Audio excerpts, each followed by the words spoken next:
Hey guys, as a pro-choice Democrat, I just want to say it was really actually genuinely interesting hearing about the diversity in the movement. My question is for Cecily. Is that how you pronounce it? Yes. Awesome. Okay. Okay. Yeah.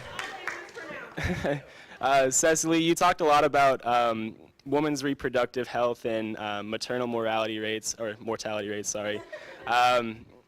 So how do you reconcile that concern for women's health with the reality that before Roe v. Wade, thousands of women died from unsafe illegal abortions? So I know that when we're talking about the subject of abortion, pertains to everybody, but I always look from the lens of race because of who I am. And so if we can go way back before all this Roe v. Wade was going on, like there was experimentation on my people. There was forced sterilization. There was rape. There was literally breeding my ancestors to create everything that we have, you know? And so again, even then, the root was never addressed. I don't believe that abortion rights is addressing the root, okay? When we think about the reasons why women choose to have an abortion, yes, there are going to be several women that choose to have abortion, and they're like, have 10 abortions, it's not a thing. Or there can be a woman that's being sex trafficked and she's had 15 abortions and she's become numb to it, but that's oppression. That's misogyny, that's patriarchy, that's enslavement. Abortion is not the answer. And so I'm looking at, we keep talking about abortion as if it is like this great thing, like this is the main thing. We are not supporting women. We're not getting down to the heart, to the meat, to the root of why this is even a thing. It was once, what is it? The slogan is safe, legal, and rare.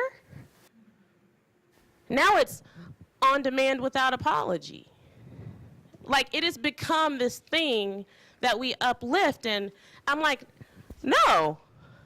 We need to address the racism in our country. We need to address the lack of health care. We need to address the food deserts that our mothers are living in. We need to address police brutality. We need to address all of these other things that are actually the root of why abortion is even a thing. And so I think what I'm really hoping is that we can get to this place where, like, when I see Planned Parenthood people, I'm like, you guys are like a cult. Like, y'all love Planned Parenthood. I really want to get to this place where we're like, we have people that are like, have these shirts that are like justice shirts. Roots. We're all about getting to the root. It's not about supporting us particular, like this particular organization or this, but we're like, we're gonna dig up the roots. And we're gonna, the weeds that are actually choking out the fruit. So you know that's what happens, right? You know weeds, like they grow so many, their weeds, their roots grow so deep and they choke out life. That, I believe that abortion is part of that. I do.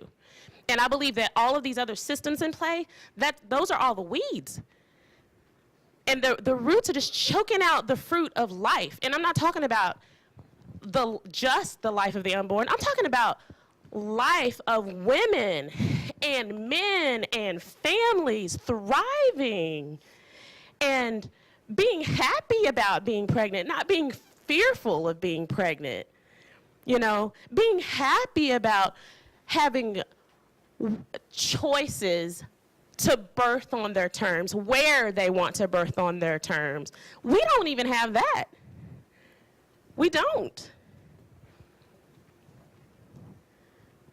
I can keep going, but I'm gonna stop. I can go on tangents, but it's just like what's going on right now. I don't even know if I answered your question, shoot. No. Like if that's what you were, Yeah, no, that was a great response. No, I definitely appreciate you talking about like the roots of abortion, trying to focus on those. In addition to us all working together to change the situation of mothers so that they won't go to abortion as an alternative, would you like to see Roe v. Wade and similar policies and laws overturned? So this is the deal. Okay. So this is the deal. Like, I believe that life from conception to natural death is all valuable. It's all, like, everyone is worthy to be fought for. And so when I think about people that are fighting to end abortion and overturn laws, I understand the heart behind what they're doing. I absolutely, and that's the thing. I want everybody to kind of like take a chill pill for a second and like think about the heart behind why they're doing it. Okay, they're fighting for the most vulnerable. The thing is, if we're doing that, but we're not actually, again, addressing the roots and coming alongside and creating systems, creating organizations, overthrowing powers of white supremacy, and so on and so forth, then we're still gonna see death. We're still gonna see death. Yeah. So I used to always say that for me, it's like, as a peace activist, nonviolence activist, right? Like, I'm for a strong military that we never use. And I was so naive and dumb when I said that at 28 years old, because I believed if we had a strong military, we would never use it.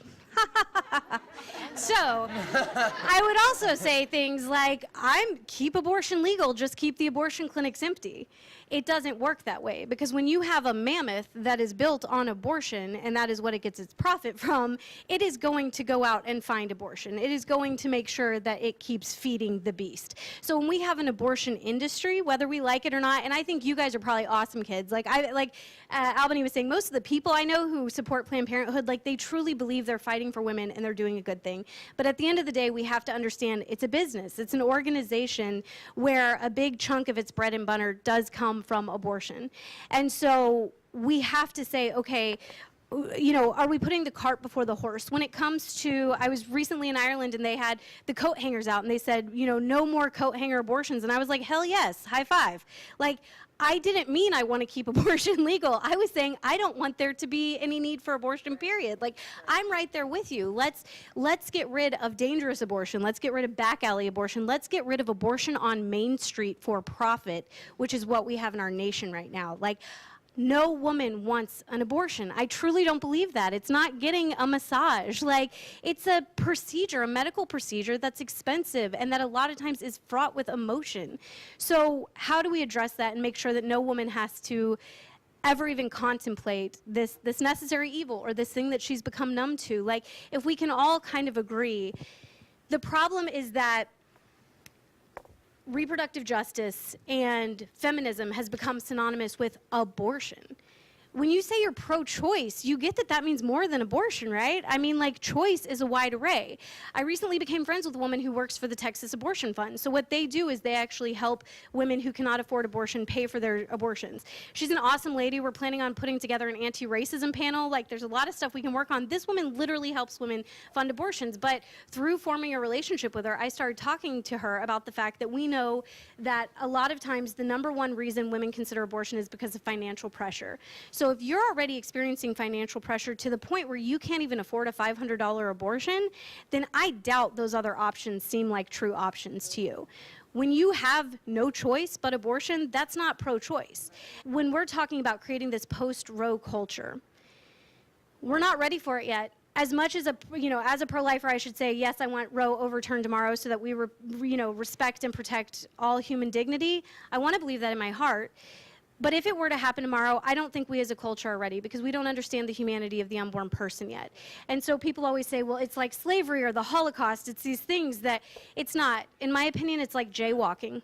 I think it would be like enforcing jaywalking laws, where every once in a while somebody would get popped for it. But if you have the sympathy of the entire culture understanding a need for abortion and not understanding the humanity of the unborn person, when we create these laws, they're going to look the other way. So again, creating the post-Roe culture for me is about addressing demand and not supply. And until we address demand, I mean, keep working the supply side. Like 80% of the pro-life movement's doing that, so keep going. But I would love to see more people addressing the demand side.